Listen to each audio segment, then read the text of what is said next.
Can you trust God? Welcome. My name is Leanne Friesman. I'm with Restoring Word Ministries. And today I want to talk about trusting Him in very difficult situations. Life is not easy. Many times things just don't go the way that we thought they were going to go. I've got a good word for you today. You can trust Him in very difficult seasons. And I've got a good example for you out of the Book of Habakkuk. Now, this is a prophet. He's going through a very difficult season. It's a poem or a lament, and it's very conversational between he and God. And what I like about this Old Testament book is that this man is transparent. First off, if you're going through something very difficult and you're trying to trust him, number one, you've got to really get honest with what's going on in your heart and in your head and begin to evaluate what's happening here. In the first chapter here, he's making a complaint. Have you ever complained to God? Man, I have. Oh God, where are you? Oh God, where you been? Oh God, why didn't this turn out the way that I thought? Oh God, why does my mom have cancer? I took it right to the Lord, just like this guy here. How long, O Lord, must I call for help? But you don't listen, or cry out to do violence, but you do not save?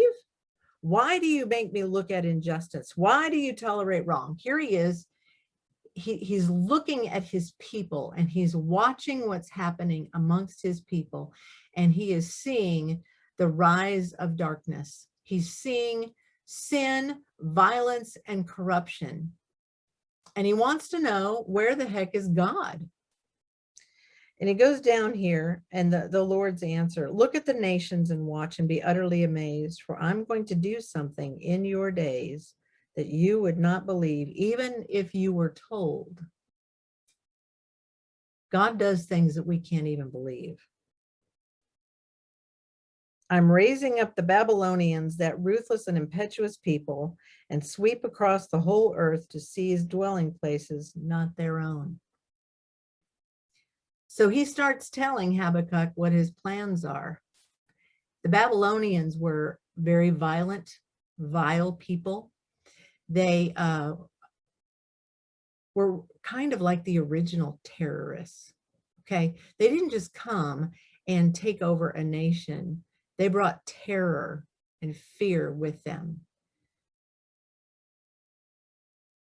And then he goes on to expound on this. Their horses are swifter than leopards, and their cavalry gallops headlong. Their horsemen come afar. They fly like the vulture sweeping down. And God begins to describe this own army that may come. Then they sweep past like the wind and go on, guilty men whose own strength is in their God. So this is a people that doesn't know God. This is a people that doesn't trust God. This is not good news for this prophet. He's just seeking the Lord and wanting wisdom and revelation. A lot of times when you're walking things out with God, you're just not going to understand it. So what does he do? He goes back to complaining again. He didn't get the answer he wanted. So he goes back. Verse 12, O Lord, are you not from everlasting, my God, my Holy One? We will not die. O Lord, you have appointed them to execute judgment. O Rock, you have ordained them to punish. Your eyes are too pure to look at evil. And he goes on and on here, and he's just pouring out his heart. Is he to keep on emptying his nest, destroying nations without mercy? He's trying to rationalize things with God here. What I see in this prophet is really an intercessor.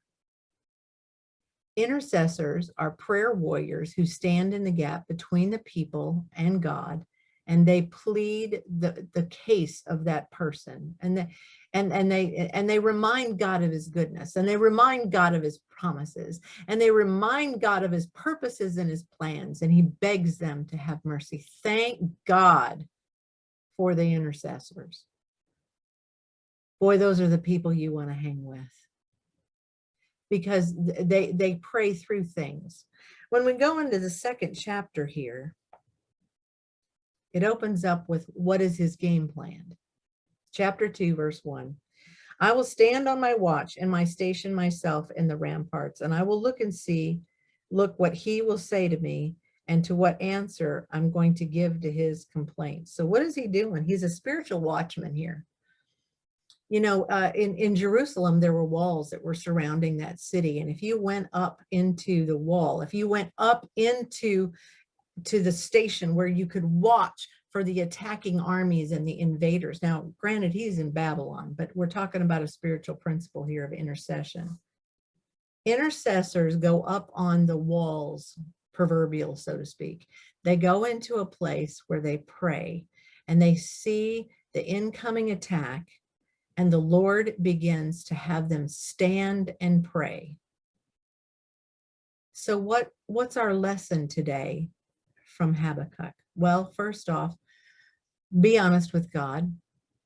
Secondly, after you're honest with God, spend some time with him and begin to listen and get his mind. Then when you do, then begin your strategy in prayer.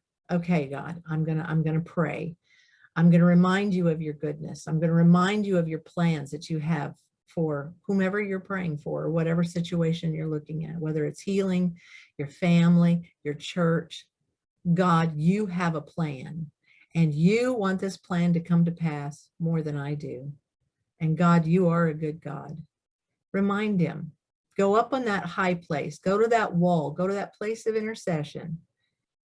And then begin to remind God of his goodness. You know, one of the things that is very helpful when you're going through something really, really discouraging is if you'll go back and you will make a mental list of your victories. Now, I didn't learn this the easy way. I wish somebody had taught me how to do this earlier when I was walking it out with God. When I get discouraged, I have to encourage myself in the Lord. And what does that mean? That means I begin to take my negative thoughts captive, and I have a lot of them. And then I begin to go back and remind myself, God, remember when you did this? Remember when you did this? Oh, God, you're so good. Remember the supernatural provision that came? Remember the favor? Remind yourself of all of the amazing things that God has done.